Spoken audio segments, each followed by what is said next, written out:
Meu nome é Lilian Radins e nesse vídeo o nosso objetivo é mostrar a diferença entre validade e prova dos contratos, tá? Então vamos nessa. Bom, antes de mais nada, é importante lembrar, quando nós falamos de validade, que o contrato é uma espécie de negócio jurídico. Então, como um negócio jurídico, a parte geral do nosso Código Civil determina alguns requisitos de validade. Ou seja, sem cumprimento desses requisitos, os contratos não vêm para o mundo do direito e não estão aptos a produzir efeitos jurídicos, como, por exemplo, a exigibilidade perante o judiciário de obrigações que não foram cumpridas. Então, lembrando disso, quando a gente fala de validade dos contratos, lembrando que os contratos, em regra, são negócios jurídicos. E como negócios jurídicos, eles têm, em regra, os requisitos de validade, ao mínimo, dos negócios. Quais são?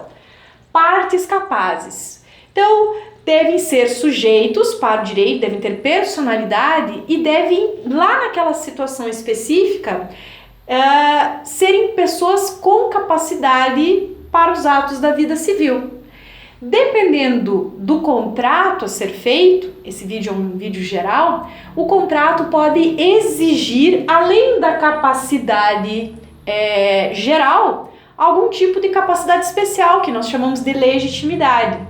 Então, é uma exigência que determinados contratos fazem. Então, para que tenham validade, as partes devem ser capazes de cumprir os requisitos previstos na lei, naquele contrato em especial, né, para cumprir essa situação, e devem lá atuar de maneira livre, né, à vontade livre, sem vícios do consentimento ou vícios sociais. Tá?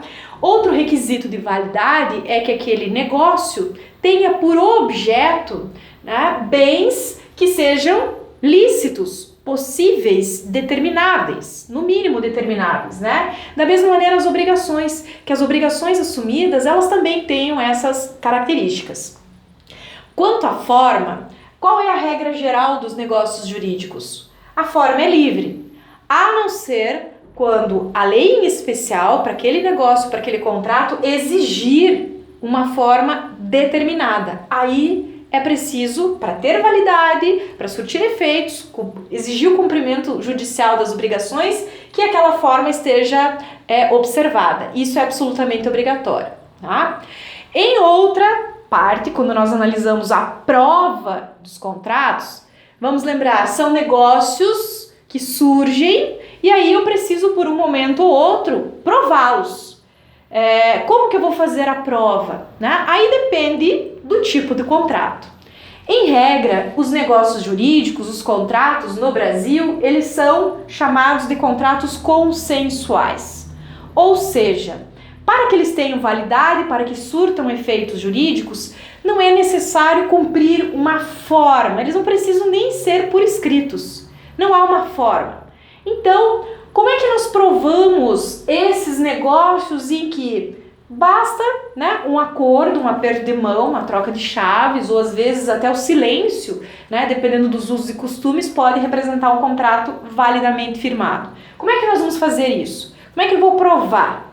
Bom, aí nosso Código Civil, também na parte geral, ele define várias maneiras de se provar negócios e contratos. Então, podemos provar de várias maneiras, com um documento particular, com uma confissão, com testemunhas, enfim, tem várias situações que podem provar um contrato consensual, ou seja, um contrato que a lei não exige uma forma específica. Porque se a lei exige uma forma específica, ele é classificado como contrato formal. Então, para eu provar esse contrato, tem que ser da maneira que a lei exige.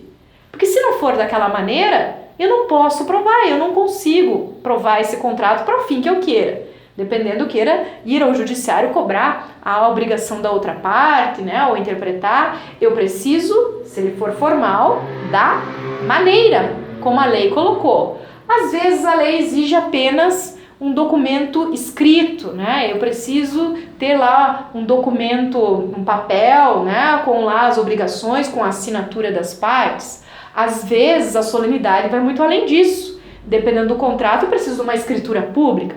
Então, às vezes, não basta só ser por escritura pública. Tem lá os requisitos do conteúdo, tem que provar daquela maneira, tem que ter aquelas cláusulas específicas. Então, vai depender muito do tipo de contrato. Mas se a lei exige uma forma, eu provo daquela maneira, tá?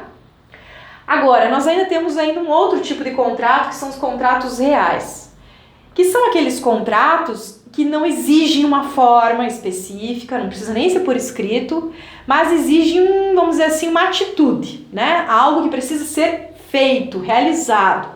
Por exemplo, contrato de mútuo, né? Que é o contrato de empréstimo. Ele só vai ter validade, ele só será apto a gerar efeitos jurídicos como um contrato de mútuo, de empréstimo, a partir do momento em que o bem foi efetivamente entregue ao mutuário. O bem passou à propriedade dele, passou a estar disponível de fato para ele, tá? Na conta dele. Então, a prova desse contrato tem que trazer justamente esta ação que foi concluída. Então, é isso que depende, ok? Então, o objetivo desse vídeo era mostrar as diferenças, né? Ou como que a abordagem é diferente quando nós analisamos validade e prova dos contratos, ok? Então, se você gostou, dê aí um joinha, comente. Se você não gostou, também fale por quê. E se você tem algum outro assunto que você gostaria de uma aula específica, também escreva aí, tá? Até mais!